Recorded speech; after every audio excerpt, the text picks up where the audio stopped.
Les gars, est-ce que vous avez déjà regardé une vidéo Reddit en vous disant en plein milieu « Mais qu'est-ce que je suis en train de regarder putain, c'est quoi le contenu derrière cette vidéo? Est-ce que j'ai vraiment besoin de la regarder alors que je peux juste aller sur Reddit tout seul ?» Mais en même temps, c'est comme une drogue, il faut que je continue à regarder, je peux pas m'arrêter. Évidemment que non, je suis toujours le seul à me faire ce genre de réflexion débile, mais bon, il me fallait bien une façon de commencer cette vidéo. Ok l'élite, c'est Rodrigo. Alors déjà, pour que personne soit perdu, je pense qu'il est quand même important que je vous explique ce que c'est qu'une vidéo Reddit. Une vidéo Reddit, c'est une vidéo dans laquelle un YouTuber va sur le site Reddit et se filme en train de réagir à des posts marrants, que ce soit des vidéos, des images ou du texte. Et vous remarquerez que très souvent, leurs réactions, elles sont pas très intéressantes. Donc là, je suis juste confus sur ce que je dois faire quand je me retrouve dans cette situation. Mec, panneau exit, panneau qu'on utilise en plus si jamais il y a un feu, tu vois. Et là, vraiment il y a le feu, t'es pas bien. Et t'es au pied du panneau sortie, t'as réussi, tu vas t'en sortir. Non, non, non, gamin, cette porte n'est pas une sortie. C'est horrible, mec. En plus, c'est quoi, c'est pas une sortie? Mec, je suis désolé, les portes comme ça, c'est totalement des sorties. Bravo Lucas, bravo, bravo. Je te remets ce diplôme d'ingénieur pour ton observation, ainsi que ces 18 000 € que tu as générés grâce à ta vidéo. Je veux dire, rigoler à des vidéos marrantes, je peux le faire tout seul. Est-ce qu'il y a vraiment besoin de regarder quelqu'un qui regarde des vidéos marrantes et qui dit « Ah, c'est marrant ». Et d'où elles sortent ces vidéos de merde de toute façon, alors qu'il y a littéralement 6 mois, personne en France connaissait Reddit? En réalité, la réponse, elle est super simple, puisque comme d'habitude, c'est un concept qu'on a volé au YouTube américain. Si vous n'avez pas d'idée de vidéo, reprenez des concepts anglophones, c'est aussi simple que ça. Pourquoi se casser la tête? Pour être parfaitement précis, ces vidéos elles viennent de PewDiePie plus que n'importe quel autre vidéaste. Ce qui est marrant à constater quand même, c'est que les Français ont commencé à faire ce type de vidéos au moment où PewDiePie a commencé à arrêter. C'est-à-dire que même lui avait compris que c'était éclaté comme concept, et nous on était en mode « mais faisons des vidéos Reddit ». C'est ce qui manque à YouTube en fait. Après je veux dire, ils ont raison. Parce que ces vidéos, elles font un nombre de vues, mais totalement affolante. 3 millions 7, 1 million, 1 million, 8 millions, 18 millions. Mais putain, j'ai juste à faire des vidéos Reddit en fait. Moi, je suis là à passer des heures, à me casser le cul, à écrire mes vidéos, pendant que Squeezie passe littéralement 20 minutes devant sa caméra à réagir au contenu que d'autres personnes ont posté. Et le mec sort 18 millions de vues. Clap, bonjour. Pas le temps, j'ai pas le temps de faire une intro parce que j'ai rendez-vous chez l'ophtalmo en fait à 12h30. Là il est 11h13, ce qui me laisse approximativement 1 heure pour tourner cette vidéo, ce qui est très court, donc on va zapper l'intro. Le mec s'en cache même pas, putain. Il te dit au début de la vidéo qu'il va même pas prendre 1 heure pour tourner. Et pour moins d'1 heure de travail, il fait quoi? Presque 4 millions de vues. Non mais je peux plus là les gars, je peux plus. Parce que oui, l'essence de la vidéo Reddit, c'est qu'en tant que youtubeur, t'as zéro, mais vraiment zéro travail à fournir. Tu vas sur Reddit et tu réagis à ce que d'autres personnes ont posté. Et en vrai, c'est à eux que revient tout le crédit. Enfin, je veux dire, les trucs marrants, ils viennent d'eux. Donnez-leur la monétisation. Il faut aussi souligner que dans 90% des cas, les youtubeurs, ils montent même pas leurs vidéos. Quand je dis zéro travail, c'est vraiment zéro travail. Amixem a un monteur, Cyril a un monteur, Squeezie a un monteur, Hugo a un monteur aussi. Ils ont tous des monteurs, putain. Ils se donnent même pas le mal de faire cette partie-là du travail. Un autre truc que j'adore dans ces vidéos, c'est l'exagération totale des émotions. Les mecs se tapent des fous rires énormes en regardant des mèmes. Des mèmes, putain.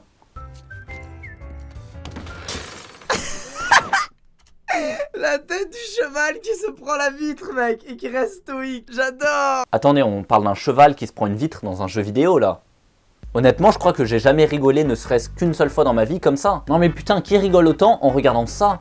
Faut pas abuser non plus. Et je tiens à préciser que j'ai absolument rien contre le fait de partager sa bonne humeur. Au contraire, ce qui m'énerve, c'est le fait de surjouer sa réaction dans l'excès total. Ça transmet le mauvais message.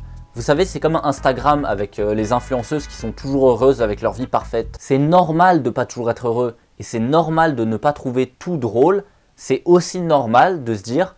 mais putain, c'est pas marrant en fait. Et les Français, ils ont compris que c'était pas un format intéressant puisque tout ce que tu proposes, c'est une réaction. Mais du coup, faut l'étirer ta réaction, faut la rythmer. Si tu rigoles, et bah rigole 10 fois plus fort. Roule-toi par terre même si c'est pas drôle. Il faut pas que le spectateur il s'en aille. Mais surtout, mets un maximum d'effets sur ta vidéo. Du texte, des images, des filtres, des effets sonores.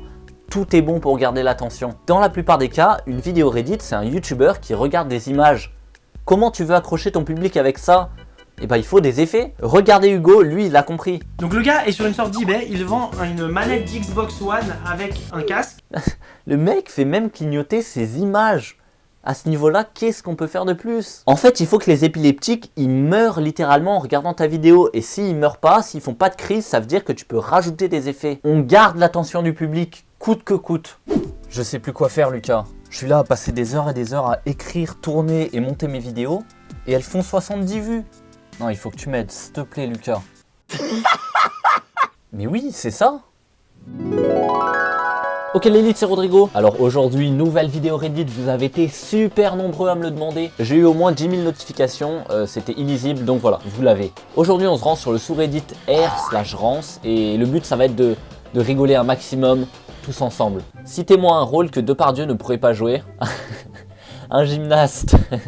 On va dire qu'il y a plus en forme que lui. Un vegan. Depardieu, il avait pas fait un film avec Sadek où il mangeait du vin. Il mangeait du vin. En plus, Depardieu, il avait fait un film avec Sadek, je crois, dans lequel il buvait du vin et il mangeait tout le long du film.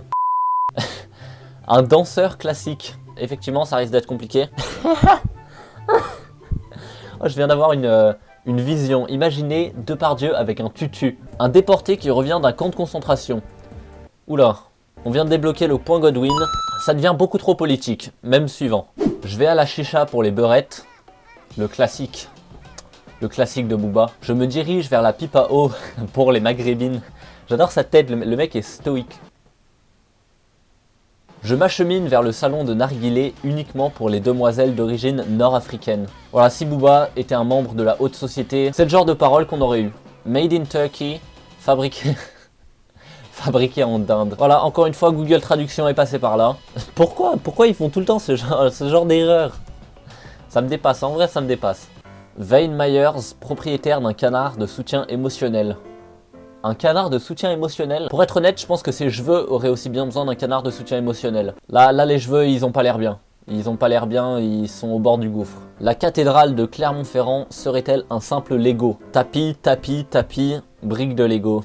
Eh oui, ça nous est tous arrivé de marcher sur une brique de Lego, hein. Ça fait mal aux pieds. Et c'est vrai que c'est marrant parce que c'est tout plat, sauf la cathédrale qui ressort comme ça.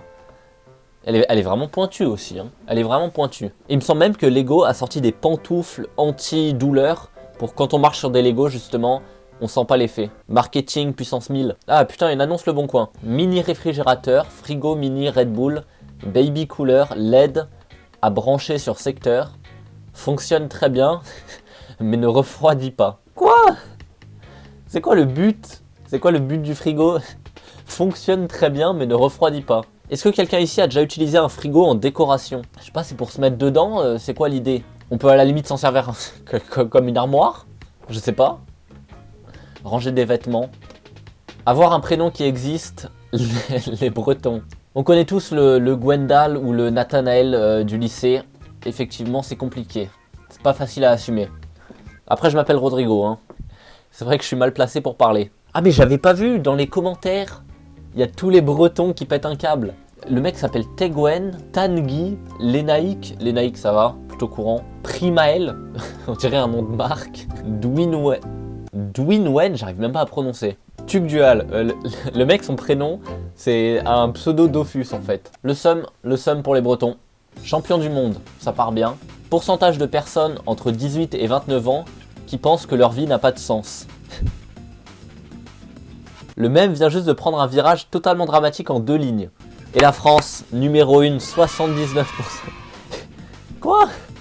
Il y a 79% des gens entre 18 et 29 ans en France qui pensent que leur vie n'a pas de sens. Après, c'est très philosophique comme question, mais ta vie, elle n'a pas forcément besoin d'avoir du sens pour que t'en profites. Tu peux profiter de ta vie même si tu sais que tu vas mourir à la fin. Ah putain, un mème sur les tacos. Ça me parle. Monsieur le kebabier. Maître artisan kebabier, kebabologue, kebab artiste, petit père du kebab, vénérable maître en kebabisterie, kebabman du typhon de la maison Fonce-Dalle, suzerain des 7 sauces. Le mec contrôle les galaxies, c'est le pouvoir du tacos. Chef. Quand tu t'adresses à celui qui fait ton tacos en tant que chef, tu as atteint un niveau divin. Netflix France, Toudoum. Le Toudoum de Netflix. On le connaît tous, les soirées Netflix and chill. C'est pas drôle?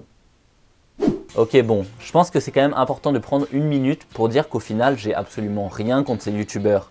Et dans 90% des cas, je regarde même pas leurs vidéos. C'est juste un constat. Je trouve ça dommage qu'on se retrouve de plus en plus face à du simple contenu de réaction et que ce soit des vidéos tellement faciles à faire qui se retrouvent systématiquement en tendance, alors qu'il y a tellement de vidéos plus originales et beaucoup plus travaillées qui méritent d'être mises en avant. Voilà, ce sera tout pour cette vidéo Reddit. J'espère vraiment qu'elle vous a plu. Si c'est le cas, s'il vous plaît, partagez-la à vos amis, à votre grand-mère, à votre chien. Je m'en fiche, j'en ai marre de faire 70 vues par vidéo. N'hésitez vraiment pas à laisser un commentaire, j'adore interagir avec vous. On se retrouve très vite pour la prochaine vidéo. A plus l'élite, à plus l'élite.